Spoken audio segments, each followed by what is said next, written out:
Hello, we'll discuss here some inorganic chapters. Let's start with first year group elements. These are called alkali metals. The elements are lithium, sodium, potassium, rubidium, cesium, and francium. Atomic numbers are mentioned here. You can have a look. As this is inorganic chemistry, it is very tough to write all the lines on board. That's why I am giving you my handwritten notes. You can see the electronic configuration here.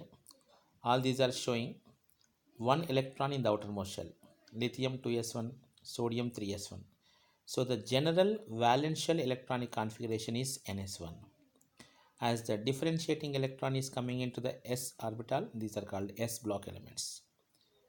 These metal oxides are basic in nature. For example, sodium oxide, if you take on dissolving water, it forms sodium hydroxide. Like that, cesium hydroxide, rubidium hydroxide, all these are very strong alkalis. So these elements are called alkali metals. Let's discuss some physical properties. The first one about the physical state. All these are silvery white soft metals. Soft means you can even cut them with a knife. Okay, like you cut that jamna, like that you can cut these.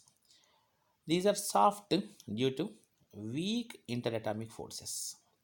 And down the group, the softness increases as metal bond strength decreases. Metal to metal, the bond strength will be decreasing as the size increases, so the softness will be increasing. Luster is due to oscillations of valence electrons. As one electron is present in the valence shell, because of its oscillations, the luster will be there. That's why it is silvery white. And among the alkali metals, the lithium is the hard metal. Down the group, the softness is increasing. That means lithium is going to be the hard metal. As usual, atomic radius down the group increases. It should increase, it increases. No exceptions in this. Ionic radius, same thing, lithium plus ion, sodium plus ion. If you are considering ionic radius should increase, it is also increasing. Hydrated radius, down the group, hydrated radius decreases. This is one very important point. What happens actually here? Lithium being small in size, and as it is small, the 1 plus charge is also high nuclear charge. Because of this, the hydration will be maximum for lithium. Because of this reason, lithium hydration, as this is maximum, more number of water molecules are surrounding lithium. So lithium, as more number of water molecules are surrounding, this will be bigger in size. So hydrated radius, if you see, lithium is the bigger one and cesium is the lower one. When lithium is surrounded by more number of ions, even though lithium looks small, its momentum will be very less. So the ionic mobility will be less in aqueous solutions. If you are taking normally, that's different. But you are taking in aqueous solutions, lithium plus is surrounded by more number of water molecules, so lithium plus movement will be very less. So ionic mobility is going to be minimum. That's why lithium plus in aqueous solutions is going to be a poor conductor.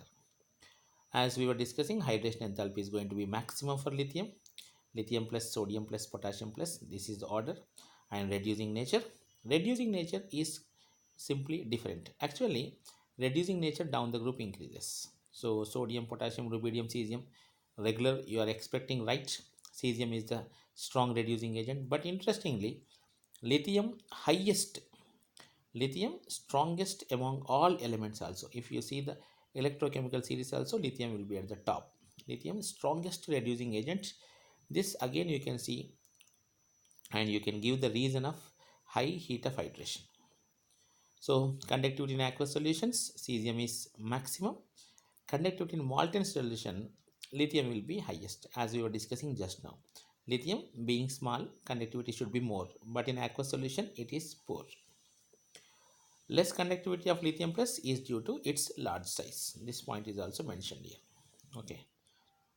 Now, atomic volume down the group increases. It must increases very regular thing. Density down the group should increases, but only one exception is there. That is, sodium density is more than potassium. Potassium should be more, but sodium is more in practical. That is because in potassium, for the first time, we can see vacant orbitals. Because of the vacant orbitals, you can say abnormal increase in size, and because of that, the density of potassium is less than sodium. You can give the reason for because of the valence, because of the vacant orbitals, right?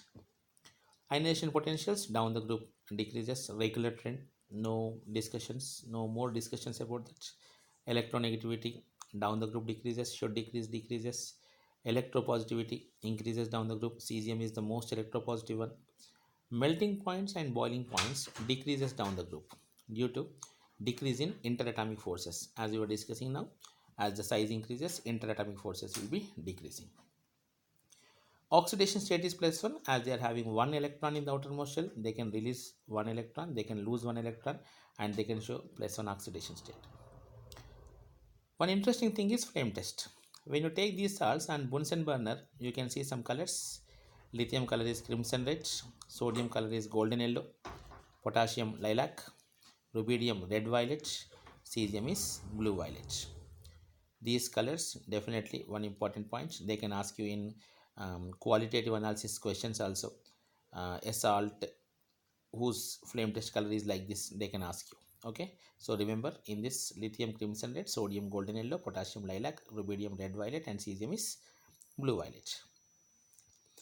Potassium and cesium, these are photometals. They exhibit photoelectric effect. We know photoelectric effect, yeah, loss of electrons by suitable frequency of light, that is shown by potassium and cesium. Then storage, except lithium, rest are stored under kerosene, or you can use petrol, benzene, toluene, etc., any organic compound, and all these to prevent the reaction with gases of air. Lithium is stored by wrapping with wax. Okay, lithium actually it is of low density, so it will float on this. Because to avoid this nonsense, we generally wrap with wax. So these are some important lines, physical properties. Then we'll discuss chemical properties. Chemical properties of alkali metals, the first one is atmospheric air. In atmospheric air, they lose their luster. That is the reason. The reason is given because of the oxidation and hydration, and you can say carbon dioxide reaction. First, because of oxygen, they turn into oxides, and if you are taking a bigger alkali metal like sodium, potassium, they even turn into peroxides, M2O2 category. And this M2Os, because of the moist in the air, they turn into hydroxides, metal hydroxide like sodium hydroxide, and they react with carbon dioxide to form sodium carbonate. Metal is luster, that is silvery white, and M2CO3 is not having such kind of thing, so they lose their luster. Lithium reacts with nitrogen, only lithium.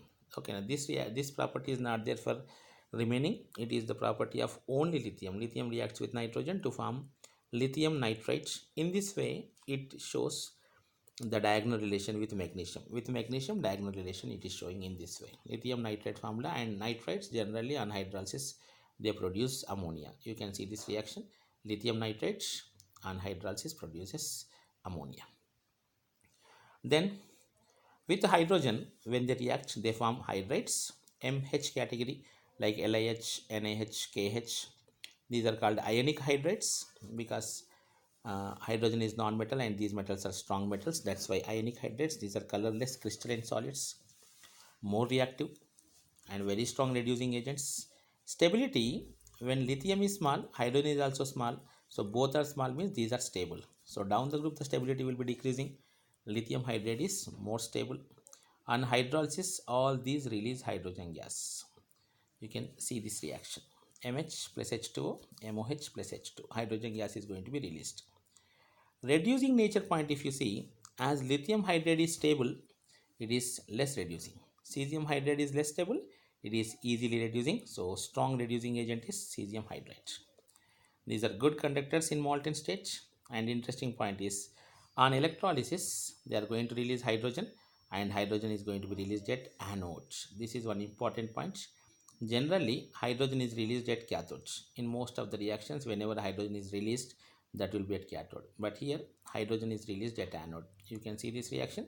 Sodium hydride, molten case, if you are taking, sodium plus is formed, and hydride ions are formed. Hydride ion anion will go to anode and releases hydrogen gas. Then these hydrates, they can form some compounds like lithium aluminum hydride, sodium borohydride. All these also strong reducing agents in organic chemistry. These are metals. Metals means they can react with acids, so direct reactions are there. I have mentioned here HCl, H2SO4, CH3COH reactions, acetic acid. In all these reactions, hydrogen gas is released. You can have a look at this for 2 seconds. Done. Then with oxygen, lithium being small in size forms oxide and a very small quantity of peroxide. Sodium, sodium oxide, sodium peroxide, a small quantity of superoxide.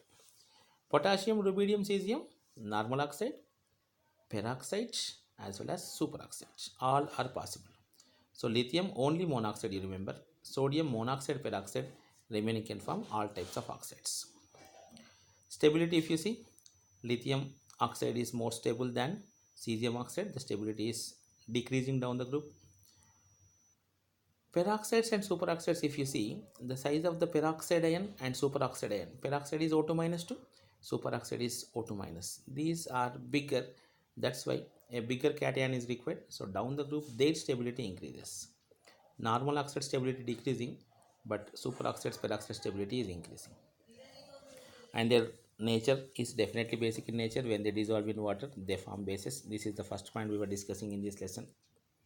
You can see one reaction, and down the group the basic nature also increases. When you compare with lithium hydroxide, cesium hydroxide is a strong base.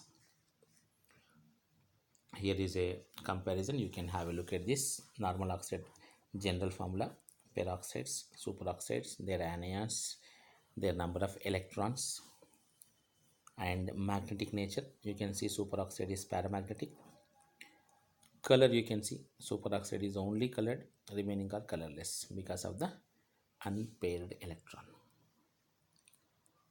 Peroxides and superoxides are good oxidizing agents. In this, superoxides are much better because one extra oxygen is there. Lithium monoxide, sodium oxide are white solids. These colors, if possible, you try to remember. Potassium oxide is yellow, rubidium oxide is bright yellow, cesium oxide is green. This is all because due to charge transfer phenomena, oxide O minus 2 to metal ion. Except cesium oxide, remaining oxides have anti-fluoride lattice structure, and cesium oxide is anti-cadmium chloride structure. Except CS2, remaining all are having anti-fluoride structure, and CS2O is having anti-cadmium chloride structure. About these structures you will learn in solid state lesson. Na2O2 is called oxone. This is pale yellow solid.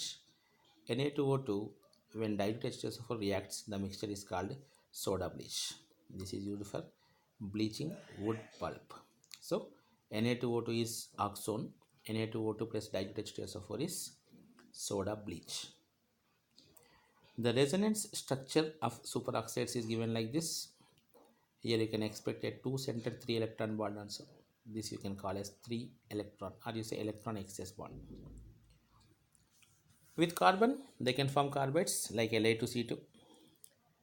This is ionic carbide, and hydrolysis hydrocarbons are formed. You can see I mentioned one reaction here, CH double bond CH, M2C2 type of compound. With phosphorus, phosphides, as we were discussing, nitrates will give ammonia, phosphides will give you phosphine on hydrolysis. With sulfur, sulfides are formed, M2S is the formula, hydrolysis H2S. Have a look at this. With the halogens, MX type of compounds, these are colorless crystalline solids. Lithium halides, if you see, they can only form hydrated salts, only lithiums. Okay, like LiXH2. You don't expect NaClH2O type. LiXH2O is only possible, LiX2H2. Lithium to cesium, if you see, the cation size increases, ionic nature increases, melting points and solubilities will be increasing, but polarization power and covalent nature will be decreasing. When ionic nature increases, covalent nature obviously decreases.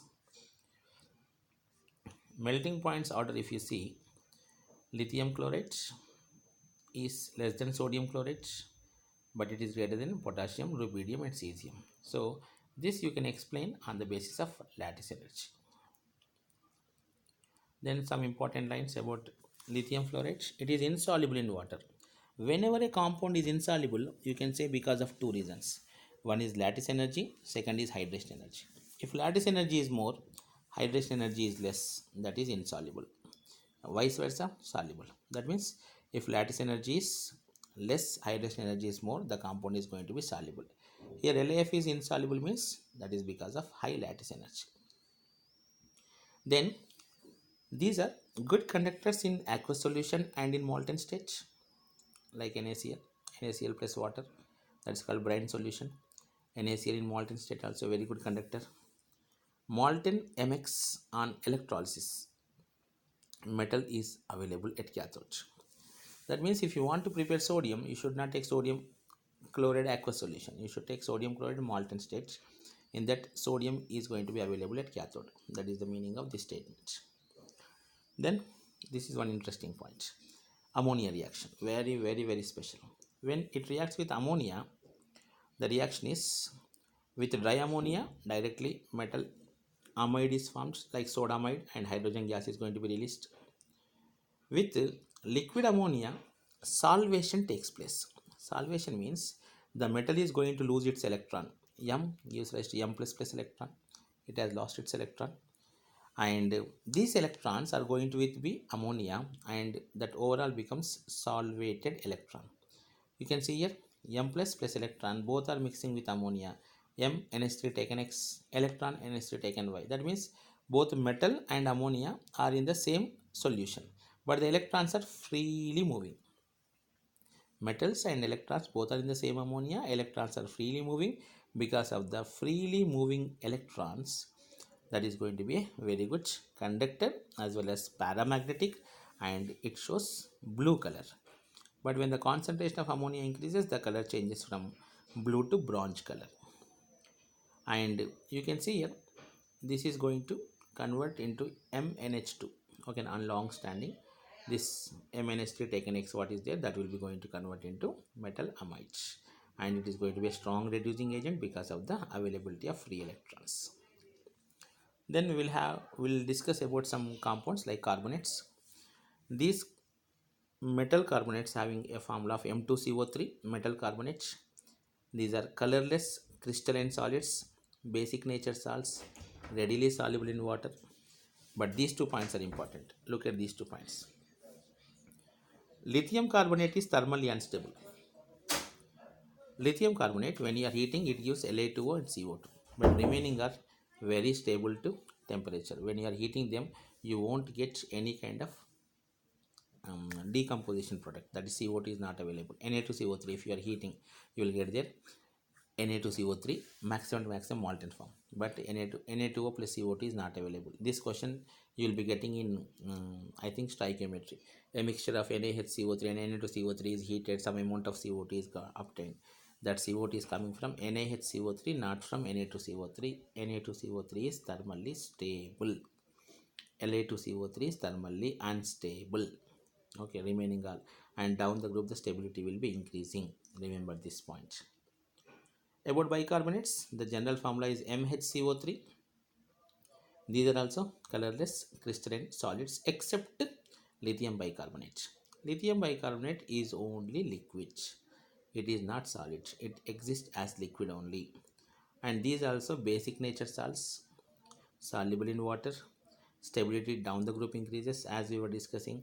The bicarbonate or carbonate ionic size is bigger, so you need a big cation. That's why stability down the group increases. These decompose on heating, like MHCO3. When you are heating, they turn into M2CO3. As I was saying you, Na2CO3 on heating, nothing will happen, but NaHCO3, sodium bicarbonate, you will be getting Na2CO3, H2O and CO2. Some nitrates, MnO3 is the common formula. These are again colorless crystalline solids. Stability down the group increases. The reason is same. You need a bigger cation to hold a bigger nitrate ion. On heating, these nitrates will form nitrites. MnO3 will give you MnO2, like NaNO3 gives you NaNO2. But lithium is very special case again, Li2O plus NO2. Wherever lithium is showing some different property, you can say anomalous behavior of lithium. That because of non-availability of vacant d orbitals, small size, high nuclear power, high polarization power, all these are the reasons for anomalous behavior of lithium. So you can say here also lithium is showing Li2O and NO2 and O2. This is special case. Nitrates are giving nitrates, but lithium nitrate is giving you lithium oxide, nitrogen dioxide and oxygen. Nitrogen dioxide is a brown color gas. That is one test type. KNO3 is called Indian saltpeter, Bengal salt also called sodium nitrate. It is called chili saltpeter. KNO3 plus sulfur plus carbon, it is known as gunpowder. Lithium nitrate is used in fireworks. Okay, one special reaction, sodium nitrate when heated more than 800 degrees Celsius, there is a possibility of getting nitrogen gas and oxygen gas, but at very high temperatures. So we'll discuss extraction of sodium has come. So we'll discuss about the sodium and sodium chloride and compounds of sodium.